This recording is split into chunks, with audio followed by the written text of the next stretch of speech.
রব্বুল আলামিন 1000 বছর জাহান্নামের আগুনকে গরম করেছেন, পোড়াইছেন, জ্বালাইছেন। আত্তাহমাররাত, ফলে জাহান্নামের আগুনের রং লাল হয়ে গেছে। সুম্মা উকিদাত আলাইহা আলফা সানা, অতঃপর জাহান্নামের আগুন আরো 1000 বছর জ্বালানো হয়েছে। হাত্তা বিয়াদ্দাত, ফলে জাহান্নামের আগুন সাদা হয়ে গেছে। সুম্মা উকিদাত আলাইহা আলফা সানা, আল্লাহর নবী সাল্লাল্লাহু আলাইহি ওয়াসাল্লাম বলেন, অতঃপর জাহান্নামের আগুন আরো 1000 বছর জ্বালানো হয়েছে। কয় হাজার হইল? 3000। হাত্তা সওয়াদ্দাত, ফলে জাহান্নামের আগুন ভীষণ কালো হয়ে গেছে। ফাইদা হিয়া মুতলিমাতুন সাউদা, আল্লাহর নবী বলেন, এখন জাহান্নামের আগুন অমাবস্যার কালো অন্ধকারের মতো ভীষণ কালো। কয় হাজার বছরের জ্বালানো? 3000 বছর। জাহান্নামের আগুন কতটা তীব্র! কুল্লামা নাদিজাত জুলুদুহুম বাদদালনাহুম জুলুদান গায়রাহা, আল্লাহ বলে জাহান্নামের ভীষণ আগুনে বান্দা যখন চামড়াটা প্রতি সেকেন্ডে সেকেন্ডে ঝলসে যাবে, সাথে সাথে নতুন চামড়া দেওয়া হবে, আবার ঝলসে যাবে। আমি মনে করেন একটা উদাহরণ দেই। 2021 সালে করোনার সময়, তো তার আগে ওই সময় আমার পাও ভেঙে গেছিল মোটরসাইকেল অ্যাক্সিডেন্ট। কোরবানির আগে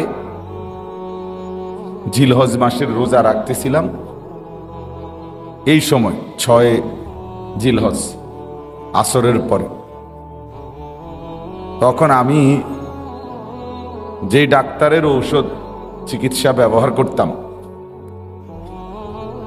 তো উনি এই ওষুধপত্র যাই ছিল, চিকিৎসা যাই চলতেছিল, আমার এই পাওটা একদম সোজা করা ছিল, নড়াইতে চড়াইতে পারতাম। এক জায়গাতে আইনা বসাইছে বাসায়, এই যে বসাইছে এখানেই 2 মাস পেশাব পায়খানা ওযু গোসল, গোসল তো করতে পারি নাই, মানে ওযু নামাজ সব এখানে। তো বিষয়টা হলো, উনি আমারে বারবার বলছিলেন যে 2 মাস পরে, 2 মাস যখন পূর্ণ হবে হুজুর ইনশাআল্লাহ, তখন আপনি আস্তে হাত পাওটা নাড়াইতে পারবেন। এর ভিতরে আশা করা যায় জোড়া লাগার কাজ শুরু হয়ে যাবে অনেকটা। তা আমি 15-20 দিন পর থেকেই নিয়মিতই চেষ্টা করতাম একটু একটু করে এটা উড়াইতারি নিয়ে দেখি, কেবল সারাক্ষণ তো অবসর দেখতাম যে না, এটা পাথরের মতো ওজন, মানে এটা উঠাইতারি না, নড়েও না চড়ে। তো প্রতিদিনই ভাবতাম যে আসলে কিসের কোনো পরিবর্তন নাই, শুধু শুধু হুদাহুদি, এটা তো লড়েও না চড়েও না, বুঝি 2 মাস পরে হঠাৎ এটা উঠে যাবে, এটা কথা। ডাক্তার আমার খুব পরিচিত, বাসায় আসতো, সব সময় তর্ক করতাম আমি, মানে ওনার সাথে, ধরো মিয়া আপনি কি কর না, হইতো না এটা। কিন্তু ঠিকই 2 মাস পরে আপনার 61 দিনের দিন আমি দেখছি যে আস্তে আমি পাওয়াটা উঠাইতে পারি, একটু উঠাইতে পারি। বাস্তবতা এটা, ওদের অভিজ্ঞতা দীর্ঘদিনের। এখন আমার প্রশ্ন হলো যে কথাটা বোঝানো, যে বোঝা গেল ঔষধ গত 60 দিনেই কাজ করতেছিল একটু একটু করে, যদিও আমি পাও নাড়াতে পারছিলাম না, ওষুধের কাজ কি চলতে। ঠিকই একটা সময় ধারাবাহিক থাকার পর একটা সময় উঠে পাওটা একটু উপরের দিকে উঠছে। তাহলে বোঝা গেল কোনো মানুষ আল্লাহর কথা শুনতেছে, আপনার কাছে মনে হইতেছে তার কোনো পরিবর্তন নাই, এই সদরবদল হয়েছে, আমনে বুঝছি আর কি ভালো হইবেন আমনে বুঝছি। হ্যাঁ, আপনি এই আজকে 2 মাস 6 মাস আজকে 2 বছরে তো ওয়াজ শোনেন, আপনার তো কোনো পরিবর্তন নাই। ও হাফেজ সাহেব ভালো আছেন? নাই না না, এখানে আসেন। হাফেজ সাহেবের নাম তো ভুলে গেছি আমি। সাহেব কি নাম আপনার? ইকবাল ভাই। আমার শ্বশুর বাড়ির হাফেজ সাহেব। তো এই জন্য বললাম, ঠিকই দেখা গেছে। আমি হয়তো মনে করতেছি, আপনি মনে করতেছেন তার কোনো পরিবর্তন হচ্ছে না। না না, পরিবর্তন হইতেছে। আল্লাহর কথা শুনতেছে, কাজ হইতেছে ভিতরে ভিতরে। দেখা গেল হয়তো 1 বছর পরে, 6 বছর পরে, 5 বছর পরে, 2 বছর পরে একদিন লোকটা বদলায় গেছে। তো পেছনে ঠিকই তার এই বদলানোর পিছনে 6 বছরের, 5 বছরের অব্যাহত আল্লাহর কথা যে শুনছে, এটা কাজে লাগছে। এজন্য মানুষ এক কথাতেই বদলাইতে হবে এটা জরুরি না। যে হুজুরে তোরে এত সুন্দর করে বুঝাইয়া কইল তুই বেটা বদলাও না, না, এটা কোনো কথা না। আমাদের প্রিয় নবী সাল্লাল্লাহু আলাইহি ওয়াসাল্লাম, তার হাতে কেউ কালেমা পড়ছে প্রথম দিন, কেউ কালেমা পড়ছে 21 বছর পর। হযরত আবু বকর সিদ্দিক রাদিয়াল্লাহু তাআলা আনহু কালেমা পড়ছেন প্রথম দিনে, প্রথম দাওয়াতেই কালেমা পড়ছে। কিন্তু নবী সাল্লাল্লাহু আলাইহি ওয়াসাল্লামের চাচা আবু সুফিয়ান রাদিয়াল্লাহু তাআলা আনহু, উনি ছিলেন মক্কার কুরাইশদের সবচেয়ে বড় সর্দার। বিশেষ করে আবু জাহেলের মৃত্যুর পরে, বদরের যুদ্ধে আবু জাহেল নিহত হয়েছে, মক্কার সিনিয়র সর্দার। তারপরের থেকে যত যুদ্ধ মুসলমানদের বিরুদ্ধে, সব যুদ্ধের সেনাপতি ছিলেন কাফেরদের পক্ষে এই আবু সুফিয়ান রাদিয়াল্লাহু তাআলা। কি পরিমাণ বিরোধী ছিলেন! উহুদের যুদ্ধে মুসলমানদের সমস্ত এই আহত, নিহত, আঘাতপ্রাপ্ত, শহীদ হলেন সব ওনার নেতৃত্বে, আবু সুফিয়ানের নেতৃত্বে। কিন্তু 21 বছর পরে, মক্কার 13 বছর, মদিনার 8 বছর, এই 21 বছরের মাথায় মক্কা বিজয়ের রাতে রাসূলুল্লাহ সাল্লাল্লাহু আলাইহি ওয়াসাল্লামের হাতে তিনি কালেমা পড়ে মুসলমান।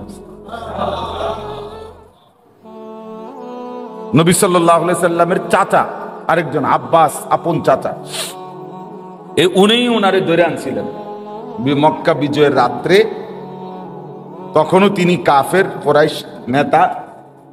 তো নবীজির চাচা আব্বাস রাদিয়াল্লাহু তাআলা আনহু এই আবু সুফিয়ানকে ধরে টাইনা, এরপরে আমি যেমন এখন বাইরে টাইনা আনলাম, হেরে যায় এনে আসেন, এরকম টাইনা আনছে, আইনা রাসূলুল্লাহ সাল্লাল্লাহু আলাইহি ওয়াসাল্লামের সামনে বসাইছে। বসানোর পরে নবী সাল্লাল্লাহু আলাইহি ওয়াসাল্লাম এই আবু সুফিয়ানকে, চাচাকে, উনিও চাচা, আপন চাচা না, চাচা, তো ওনারে বললেন যে চাচা যান, বিরোধিতা কি আর শেষ হবে না? কালেমা কি আর পড়বেন না? কখন পড়বেন? আর কতদিন, আর কত অপেক্ষা করবেন? আজকে তো 21 বছর হয়ে গেল। তখন নবী সাল্লাল্লাহু আলাইহি ওয়াসাল্লামের চাচা আব্বাস, ওই যে যিনি ধরে আনছে, উনি তার পিঠে আপনি থাপ্পড়ের মতো দিয়া, মহব্বতে আমরা এরকম ধাক্কা দেই না, আরে কালেমা পড়, শুধু শুধু বিরোধিতা করস বেটা, আজ কত বছর হচ্ছে, পড়। পড়তো আবু সুফিয়ান পড়ে গেছে। ওই যে ঠেলা দিছে, আরে সেই কালেমা ক, আজ এত বছর হয়েছে, তুমি আর কির বা বুঝছি খুদা, এই কালেমা পড়ে মুসলমান হয়ে গেছে। তাহলে কি বোঝা গেল? কেউ প্রথম দিনেই কালেমা পড়ছে, কেউ 21 বছর পরে কি করছে? কালেমা। হতাশ হইতে নাই, কিন্তু ধারাবাহিকতা, লাগাতার বলতে থাকা, এটা উদ্দেশ্য সাধনে খুব কার্যকর একটা পন্থা। ধারাবাহিক মেহনত। আপনি ব্যবসা করবেন, আপনি সামান্য হোক আপনাকে লাগিয়ে থাকতে হবে। আলুর ব্যবসা আপনি মাইর খেয়েছেন যে 3 বছর 4 বছর, না আপনি লইরেন না, জাগাত থাকে, দেখবেন 5ম বছর 6ষ্ঠ বছর, একটা বছরে এক বাম্পারে আপনি 30 বছর উঠে বসছেন। কিন্তু এবার 2 বছর বাইর খেয়া, আরে দূর ফিসা দিয়ে ফিট ওই তো না, এটা আমার কোহালে ব্যবসা নাই, শেষ, যা বিদেশ জায়গা, বিদেশ গিয়ে আবার আরে দূর যে রোদ খুদ দাইতেন পাও 15-20 হাজার টাকা লেগে বিদেশ ফিরে তাও এতে দেশে বালা আইয়ালাইছে দেশ। এই আপনি শুধু আইবেন আর যাইবেন, এই আপনার দিয়ে কোনো কাম হইতো না। না হ্যাঁ, এটা কিন্তু একটা গুরুত্বপূর্ণ মুরব্বীদের কথা। এই যখন কইল একটা মজার কথা, আমি এই কথা প্রথম এক মুরব্বীর কাছেই শুনছি। এক মসজিদ কমিটির লোক উনি, তো ওনাদের মসজিদ আমার পরিচিত মসজিদ, ওনাদের মসজিদে ইমাম নিয়োগ দিল। তো পরে আমি ইন্টারভিউ হয়েছে, পরে আমি পরের দিন জিগাইলাম যে চাচা কি খবর, ইমাম সাহেব নিছেননি? কয় না, ইন্টারভিউ দিতে আসছিল তো অনেকজন, একজন সহজ হয়েছিল, ভালো পড়া লেখা কেরাত সবই সুন্দর, কিন্তু আমি কিন্তু কি রাখেন নাই ওনারে? কয় না, কিন্তু একটা কারণে রাখি নাই। আমি বললাম কি হয়েছে ওনারে? তখন উনি আমারে কইছে, ওনার লগে কথাবার্তা বলে বুঝলাম উনি কোনো জায়গাতে ফাইল্লা কালা করছে না। আরে কি তখন কি লগে কি করলেন বুঝলাম না, ফাইল্লা কালা কিতা আবার? তার মানে হইল 2 বছরে উনি যা জিগাইলাম, শুধু 2 বছরে উনি কমপক্ষে 8-10 জায়গায় চাকরি বদলাই লাইছে। তো এতে বুঝলাম কোনো ফাইল্লা ওনার লাগে কি হইতারে নাই, কালি হইতে পারে নাই। অর্থাৎ চুলার পাতিল, রান্নার পাতিল কালো হইবার আগে আগেই উনি কি নাই, এই জায়গাতে নাই। এই অস্থিরতা মানুষকে সফল বানায় না, বরং লাগাতার দুনিয়ার লাইনেও আখেরাতের লাইনে। মানুষের দিল সবসময়, মানুষের কখনো ইবাদত করতে খুব ফুর্তি লাগে, কখনো ইবাদত করতে খুব ক্লান্তি লাগে, চললে দেয় না, মন চাচ্ছে না আজকে, হ্যাঁ না হইতেই পারে। মানুষের দিলের 2টা হালাত, কখনো কবজ, কখনো বাস। কখনো দিল খোলা থাকে, প্রসারিত থাকে, কখনো অন্তর সংকুচিত থাকে। কিন্তু দায়িত্ব হইল মন আমার যেমনই হোক, ওষুধ আমার খাইতেই হবে, বুঝলেন না? আমার কাছে ভাল লাগতেছে তবুও নামাজ পড়তে হবে, ভাল লাগতেছে না ভাইয়া, বালা না লাগুক, এটা বিষের মতো লাগুক, ওষুধের মতোই লাগুক, কিন্তু আমাকে নামাজ পড়তেই হবে। এটা নিয়ম। যে এক সময় তিতা লাগতেছিল, সাহাবীরা অনেকেই বলছেন এক সময় তো আল্লাহ তাআলার ইবাদত করতেছিলাম এমনিতে অনেক বুজুর্গদের জবাব, কিন্তু এক সময় সেই ইবাদত করতে করতে, আমল করতে করতে এটা মহব্বতের বিষয় হয়ে গেছে, আর ছুটতে ছাড়তে কষ্ট হয়। আমার বলার উদ্দেশ্য হলো এই ধারাবাহিকতা, লাগাতার একটা মানুষকে শোনানো, বলতে থাকা, একটা মানুষের পরিবর্তন ধীরে ধীরে হয়। আপনি যদি বলেন যে না তোমার 2 বছর কইছি এরপরও তুমি বদলাও না, বুঝছি এই এলাকার মানুষের কপালে হেদায়েত নাই, এটা আপনাদের কে জানাইলো? এটা মানে আপনি এই সিদ্ধান্ত দেওয়ার অধিকার আপনাকে কে দিল? কোন আছে কারো অধিকার? এটা হেদায়েত আপনার বাপের হাতে। তো তাহলে আপনি এটা এই মাতবুরি কথা বললেন যে তার কপালে হেদায়েত নাই? হ্যাঁ বলেন, এটা বলার অধিকার আছে আপনার? তারে মনে হয় যে 5 বছর ধরে বুঝাইছে, তারপরও সে কি হয় না, ভালো হয় না, দূর পিছা দিয়ে ফির, তার কপালে কি নাই, হেদায়েত নাই। আপনি এটা কেমনি বললেন? এই কথা বলার অধিকার কোনো মানুষের আছে? হেদায়েত আপনি দেন, তাইলে হেদায়েত তো দিবে কার? কে? তো আল্লাহ তাআলা বলছে 90 বছর পরেও হতাশ হলো, লা তাকনাতু মির রাহমাতিল্লাহ। 90 বছরের বুড়াকেও আল্লাহ বলছে, বুড়া মিয়া জীবনে একটি সেজদা আল্লাহকে দাও নাই, জীবনে একটি হালাল কথা, হালাল টাকা রোজগার করো নাই, জীবনটা গুনাহের মধ্যে ডুবাইয়া ফেলছো, ভালো কিছু কোনোদিন করো নাই। সেই 90 বছরের বুড়া লোক যদি আল্লাহ নবী সাল্লাল্লাহু আলাইহি ওয়াসাল্লাম বলেন, আল্লাহ তাআলা বলছেন বন্ধু সেই 90 বছরের লাগাতার বুড়া অপরাধ করে গেছে, যে সেও যদি রাত গভীরে 90 বছর পরেও কোনো দিন পেছনের গুনাহ ছেড়ে দিয়ে আমি আল্লাহর কাছে 1 ফোঁটা চোখের পানি ফেলে মাফ চায়, আমারে যদি একটা ঠিক মতো ডাক দিতে পারে, আমি 90 বছরের গুনাহ একসাথে মাফ করি। গাফারতু লাকা ওয়ালা উবালি, কোনো পরোয়া করব না, ওয়ালা উবালি অর্থ হলো কোনো পরোয়া করব না, গাফারতু লাকা আমি তোকে মাফ করে দেব। তাহলে যেই মালিক 90 বছর পরেও ফিরাইতে ফিরাইয়া দিতে আল্লাহ রাজি না, আপনি ফিরাই দিলেন কেন? কথা বলেন না কেন? অনেক মানুষ নিজের ছেলে পেলেরে বদদুয়া দেয়, অভিশাপ দেয়। না না, এই অজাতের কপালে আর কি নাই, পরিবর্তন নাই। কারে কইলেন অজাত? বললেন কারে? আপনার ছেলেকে, আপনার মেয়েকে, আপনার স্ত্রীকে। আস্তাগফিরুল্লাহ। আপনার ছেলে, আপনি জানেন না এটা আমনের ফুত, এটা আবার অজাত করলেন কেন? কথা বোঝেন না? এটা যে আমনের ছেলে, আপনি কইতারেন না এটা তো? আপনার স্ত্রীর গর্বে ছেলেটা হইল, আপনি কোন অজাত? এই যে অনেক সময় আমরা হতাশার কথা বলে ফেলি, না, হতাশ হওয়া যাবে না। তো আমার বলার উদ্দেশ্য হলো, হাফেজ ইমরান ভাই আমারে বললেন, শুনাইলেন যে এলাকার কিছু ছেলে পেলে মিলে এবং আপনারাও মুরব্বীরা সহযোগিতা করে কমপক্ষে ত্রৈমাসিক প্রতি 3 মাসে গিয়ে চতুর্থ মাসের সময় মুনাসিব বুঝে কোনো না কোনো একজন আল্লাহওয়ালা বুজুর্গ উলামায়ে কেরামকে দিয়ে আপনারা এই মজলিসটা ধারাবাহিক করতে চেষ্টা করেন। এভাবে হতে থাকুক 30 বছর, হতে থাকুক 50, দেখবেন জেনারেশন আল্লাহর কথা শিখবে, আখেরাত শিখবে। ছোট বাচ্চা শুনতে থাকো, বলে হেতে আর বুঝবো কি? তা না না, তার কানে পড়তে থাকে, সে কথাগুলো বাজুক তার কানে, একদিন সে মনে পড়বে ছোটবেলায় আমি এটা শুনছিলাম, ওইটা আমি শুনছিলাম। হ্যাঁ, আমাদের ভারতের বিশ্ববিখ্যাত বুজুর্গ আওলাদে রসুল সৈয়দ আরশাদ মাদানী দামাত বারাকাতুহুমুল আলিয়া, তিনি বলছিলেন যে তিনি একবার রাশিয়া চীন অঞ্চলের কোথাও সফরে গেছিলেন। তো আসরের নামাজ রাস্তার পাশে, এক মহল্লার পাশে ঘাসের মধ্যে মুসল্লা বিছাইয়া অথবা রুমাল বিছাইয়া ওনারা গাড়ির সাথীরা নামাজের জামাত করছিলেন।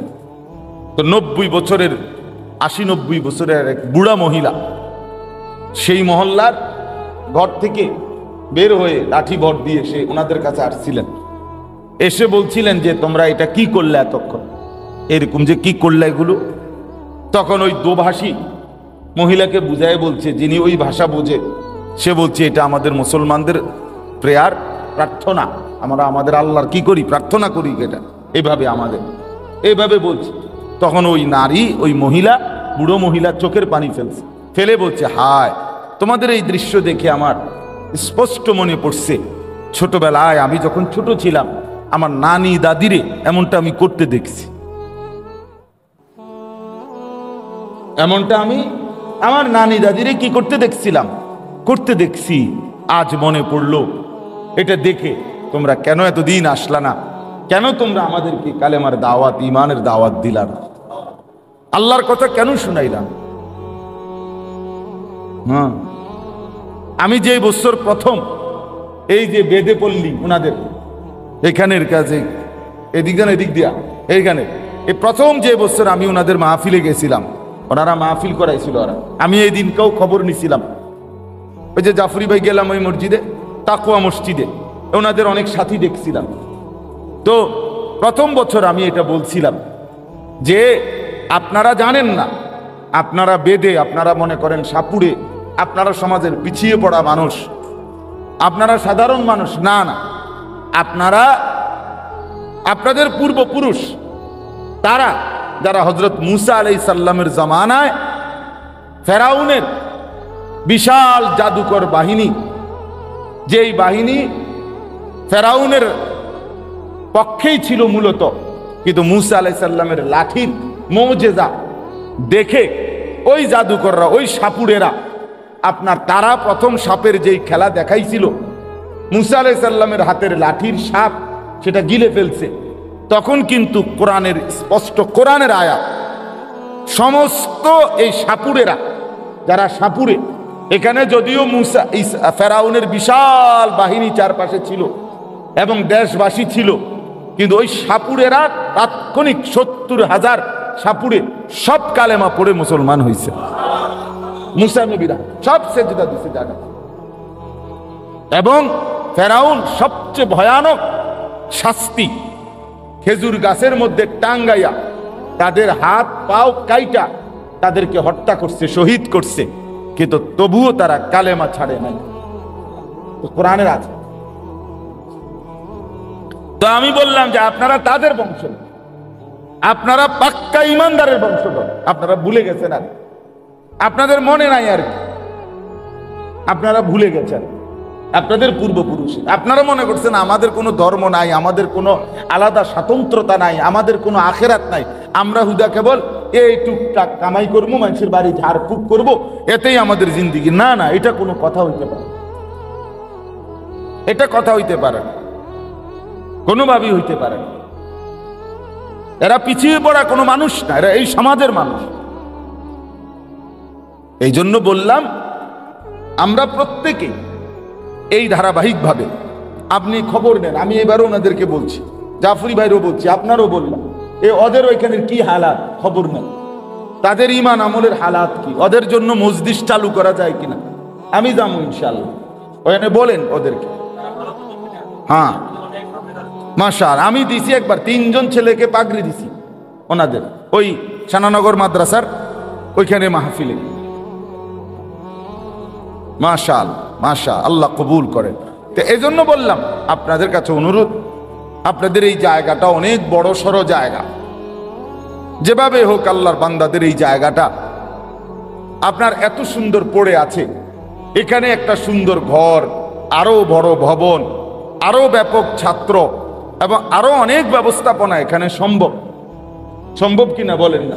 কোথাও জায়গার অভাবে কত মাদ্রাসাওয়ালারা কিছুই করতে পারে না, কিন্তু আল্লাহ তাআলা তো এখানে অনেক সুন্দর জায়গা রাখছেন। এই জন্য আমার প্রথম পরামর্শ হলো আপনারাও এই ত্রৈমাসিক ইসলাহি মাহফিল চালু রাখেন, মাদ্রাসার প্রতি আরেকটু যত্নবান হন। মাদ্রাসায় কিভাবে ছাত্র বাড়বে, ওস্তাদ বাড়বে, মাদ্রাসার সার্বিক ব্যবস্থাপনা কিভাবে বাড়বে, এটা আপনারা ফিকির করেন। আল্লাহ তাআলা এই মাদ্রাসা এবং এই মসজিদ, এই মহল, এই জায়গা সবটাকেই উত্তর বরকত দান করেন।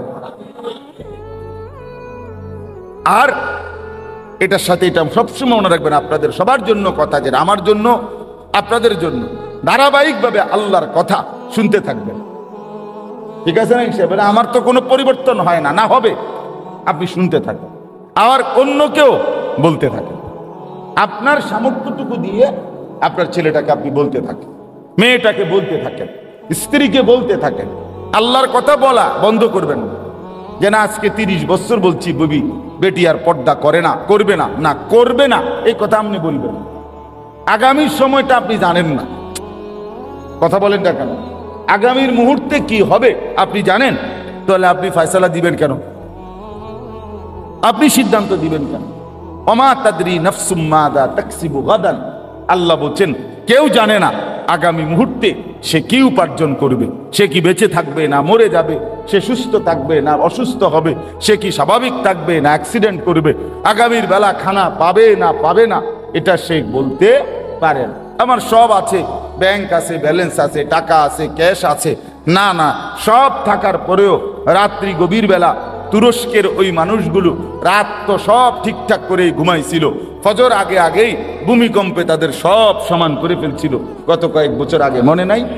সকালবেলা উঠে দেখে তারা সব মাটি চাপা, আপনার পাথর চাপা, ওয়াল চাপা পড়ে আছে, আর বাকি মানুষদের অসংখ্য স্বপ্ন, স্বাদ, পরিকল্পনা, আকাঙ্ক্ষা, প্ল্যান, প্রোগ্রাম সব এলোমেলো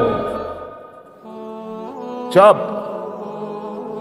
এই জন্য দয়া করে আমরা প্রত্যেকে ইনশাআল্লাহ নেক কাজ করতেও থাকি, বলতেও থাকি, শুনতেও থাকি।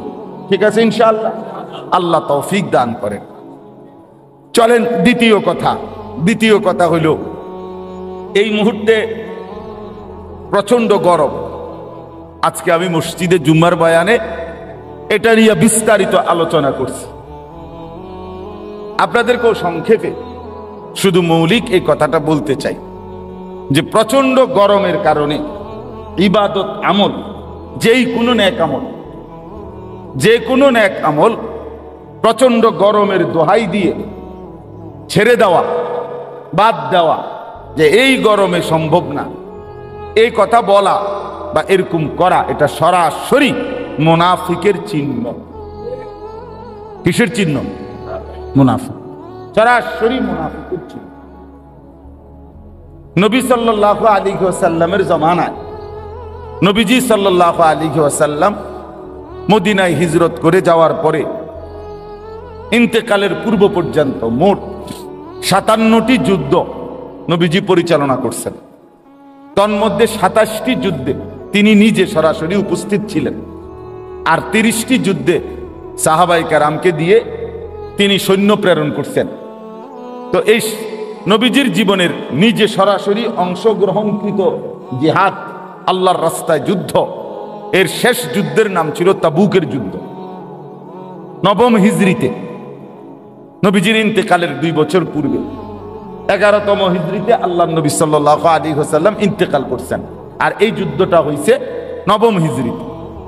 এই তাবুকের যুদ্ধে যখন মদিনা থেকে কমপক্ষে 1000 কিলোমিটারের কাছাকাছি, তাবুক অনেক দূর, 700-800 কিলোমিটারের বেশি হবে এখনকার